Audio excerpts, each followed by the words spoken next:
पैसा येतोय पण टिकत नाही, असा अनुभव आज अनेक लोक घेत आहेत. महिन्याच्या सुरुवातीला पगार येतो, व्यवसायात पैसे येतात, काही काळ सगळं ठीक वाटतं. पण जसजसा महिना पुढे सरकतो तसतसं खर्च वाढत जातात आणि शेवटी खातं पुन्हा रिकामं दिसतं. कधी अचानक आजारपण, कधी वाहन दुरुस्ती, कधी घरात काहीतरी बिघडणं, तर कधी विनाकारण खर्च. आणि मग मनात एकच प्रश्न उरतो, इतकी मेहनत करूनही पैसा का थांबत नाही? हा प्रश्न केवळ एका व्यक्तीचा नाहीये. हा प्रश्न अनेक मेहनती, प्रामाणिक लोकांचा आहे. बरेच जण स्वतःला दोष देतात. आपणच कुठेतरी कमी पडतोय का? आपली कुवत कमी आहे का? नशीबच खराब आहे का? असे विचार मनात येतात. पण खूप वेळा समस्या तुमच्या मेहनतीत नसते आणि नशिबातही नसते. समस्या असते तुमच्या रोजच्या आयुष्यात, विशेषतः तुमच्या घराच्या वातावरणात. घर म्हणजे केवळ 4 भिंती नाहीयेत. घराचं वातावरण, तिथली स्वच्छता, तिथे ठेवलेल्या वस्तू, या सगळ्यांचा थेट परिणाम आपल्या मानसिकतेवर आणि आयुष्याच्या प्रवाहावर होत असतो. ज्योतिष आणि वास्तुशास्त्रात असं मानलं जातं की घरातील काही गोष्टी नकळत सकारात्मकता रोखतात आणि त्यामुळे प्रगती अडखळते. पैसा येतो पण टिकत नाही, यामागेही अशाच काही छोट्या पण सतत दुर्लक्षित केल्या जाणाऱ्या गोष्टी कारणीभूत असतात. आज आपण अशाच गोष्टींबद्दल बोलणार आहोत. या गोष्टी ऐकायला साध्या वाटतील, पण त्यांचा परिणाम खोलवर असतो. यातली एखादी जरी गोष्ट तुमच्या घरात असेल तर कितीही कष्ट केले तरी आर्थिक स्थैर्य मिळायला वेळ लागतो. त्यामुळे हे ऐकताना स्वतःला दोष न देता शांतपणे विचार करा आणि शेवटपर्यंत लक्ष द्या. घरातल्या गोष्टी आपल्या आयुष्यावर परिणाम करतात हे ऐकायला कदाचित थोडं वेगळं वाटेल, पण प्रत्यक्षात आपण सगळेच ते अनुभवतो. एखादा घरात शिरल्यानंतर लगेच शांत वाटतं, तर काही घरांमध्ये कारण नसतानाही अस्वस्थ वाटतं. याचं कारण केवळ माणसं नसतात, तर घरात साठलेल्या वस्तू, तिथली स्वच्छता आणि एकूण वातावरण असतं. अनेक घरांमध्ये एक गोष्ट हमखास दिसते. वापरात नसलेल्या, तुटलेल्या किंवा फुटलेल्या भांडी वर्षानुवर्षे कपाटात ठेवलेली असतात. कधी वाटतं कधीतरी उपयोगी पडतील म्हणून त्या फेकून दिल्या जात नाहीत. पण ज्योतिष आणि वास्तुशास्त्रात अशा वस्तूंना अपूर्णतेचं प्रतीक मानलं जातं.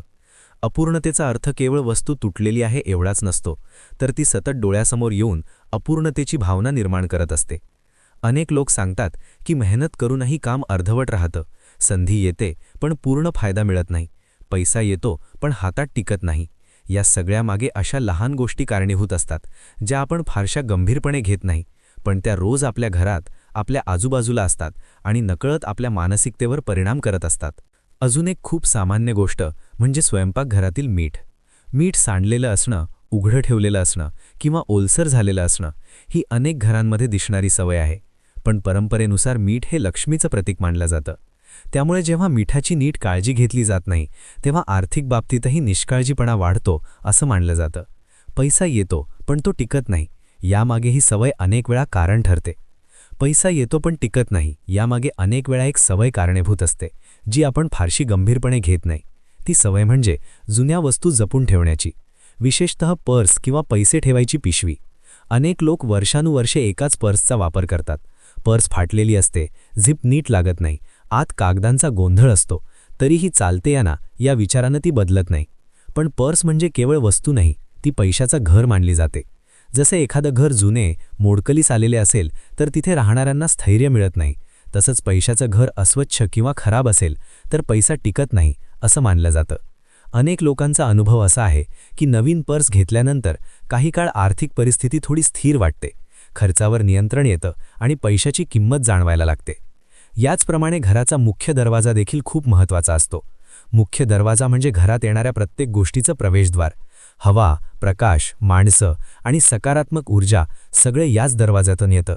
जर या दरवाजासमोर काटेरी झाडं, सुकलेली झाडं किंवा फार वाढलेली झाडं असतील तर ती एक अडथळा निर्माण करतात असं मानलं जातं. घरात येणारी ऊर्जा तिथेच थांबते. अनेक घरांमध्ये असं दिसतं की कारण नसतानाही अस्वस्थता असते, वाद वाढतात आणि पैसा येऊनही लगेच खर्च होतो. लोक म्हणतात घरात काहीतरी अडकल्यासारखं वाटतं. यामागे मुख्य दरवाजाजवळ असलेला हा अडथळा एक कारण असू शकतो. म्हणूनच या गोष्टींकडे दुर्लक्ष न करता शांतपणे विचार करणं आणि आवश्यक ते बदल करणं महत्त्वाचं ठरतं. अनेक वेळा पैसा अडकतोय असं वाटण्यामागे घरातल्या वेळेचा आणि दिशेचा मोठा वाटा असतो. घरात एखादं घड्याळ बंद पडलं असेल किंवा वेळ चुकलेली दाखवत असेल तर आपण त्याकडे फारसं लक्ष देत नाही, नंतर दुरुस्त करू असं म्हणून ते तसंच ठेवतो. पण घड्याळ हे फक्त वेळ दाखवण्याचं साधन नाहीये, तर ते आपल्या दिनचर्येचं प्रतीक असतं. वेळ थांबली आहे असं चित्र घरात सतत दिसत राहिलं तर नकळत प्रगतीही थांबलेली आहे अशी भावना तयार होते. अनेक लोक सांगतात की आयुष्यात सगळं असूनही काहीतरी अडकल्यासारखं वाटतं. काम सुरू असतं पण गती मिळत नाही. प्रयत्न होतात पण परिणाम दिसत नाही. अशावेळी घरातली छोटीशी गोष्ट जसं की बंद घड्याळ ही मानसिक पातळीवर मोठा परिणाम करू शकते. वेळेची जाणीव कमी होते, शिस्त ढासळते आणि त्याचा परिणाम आर्थिक बाजूवरही होतो. याचप्रमाणे घराची उत्तर दिशा देखील खूप महत्त्वाची मानली जाते. उत्तर दिशेला धनाची दिशा म्हटलं जातं. जर हा भाग नेहमी अंधारात असेल, तिथे कचरा साठलेला असेल किंवा अव्यवस्था असेल तर पैसा येऊनही टिकत नाही असं अनेक जण सांगतात. मेहनत होते पण त्याचं योग्य फळ मिळत नाही. घरात प्रकाश, स्वच्छता आणि मोकळीक असेल तर मन आपोआप शांत राहतं, निर्णय स्पष्ट होतात आणि पैशाच्या बाबतीतही शिस्त येते. पण जेव्हा घरात काही भाग कायम दुर्लक्षित राहतो तेव्हा त्याचा परिणाम हळूहळू संपूर्ण आयुष्यावर दिसू लागतो. त्यामुळे या गोष्टींकडे अंधश्रद्धा म्हणून न पाहता एक सवय आणि वातावरण म्हणून पाहणं अधिक योग्य ठरतं. अनेक लोकांच्या आयुष्यात एक गोष्ट सतत दिसते. पैसा येतो पण टिकत नाही आणि त्याचबरोबर घरात ताण, चिडचिड किंवा अस्वस्थता वाढत जाते. याचं एक मोठं कारण म्हणजे घरात पैशांशी संबंधित जागा कशी ठेवली आहे याकडे आपण फारसं लक्ष देत नाही. तिजोरी, कपाट, ड्रॉवर किंवा जिथे पैसे ठेवले जातात ती जागा अनेकदा गोंधळलेली असते. पावत्या, जुने कागद, अनावश्यक वस्तू सगळं एकत्र कोंबलेलं असतं. जेव्हा पैसे ठेवायची जागा विस्कळीत असते तेव्हा नकळत पैशांबद्दलची आपली शिस्तही ढासळते. खर्चावर नियंत्रण राहत नाही. गरज नसलेल्या गोष्टींवरही पैसा खर्च होतो. अनेक लोक म्हणतात पैसा हातात येतो पण हातात टिकत नाही. यामागे हीच सवय एक कारण ठरते. ज्योतिष आणि वास्तुशास्त्रात असं सांगितलं जातं की लक्ष्मीला स्वच्छता, शिस्त आणि आदर आवडतो. जर पैसे ठेवायची जागा नीटनेटकी, स्वच्छ आणि मोकळी असेल तर मनातही पैशांबद्दल स्पष्टता येते. काय गरजेचं आहे आणि काय नाही याचा विचार सुटसुटीतपणे होतो. पण जेव्हा तिथे गोंधळ असतो तेव्हा निर्णयही गोंधळलेले होतात आणि त्याचा थेट परिणाम आर्थिक स्थैर्यावर दिसतो. अनेक वेळा लोक बाहेर उपाय शोधत राहतात. कोणता मंत्र, कोणता उपाय, कोणता दग घालायचा याचा विचार करतात, पण घरातल्या या साध्या गोष्टींकडे दुर्लक्ष करतात.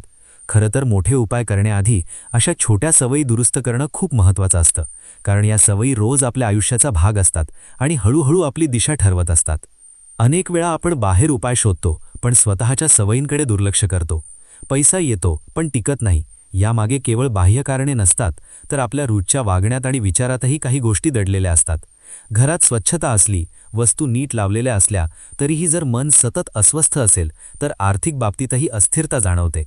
घरात शांतता असणं ही फक्त भावनिक गोष्ट नाही. शांत वातावरणात निर्णय अधिक स्पष्ट होतात. काय गरजेचे आहे आणि काय टाळायला हवं हे नीट समजतं. पण जेव्हा घरात सतत गडबड, आवाज, गोंधळ किंवा अव्यवस्था असते तेव्हा मनही तसंच अस्वस्थ राहतं.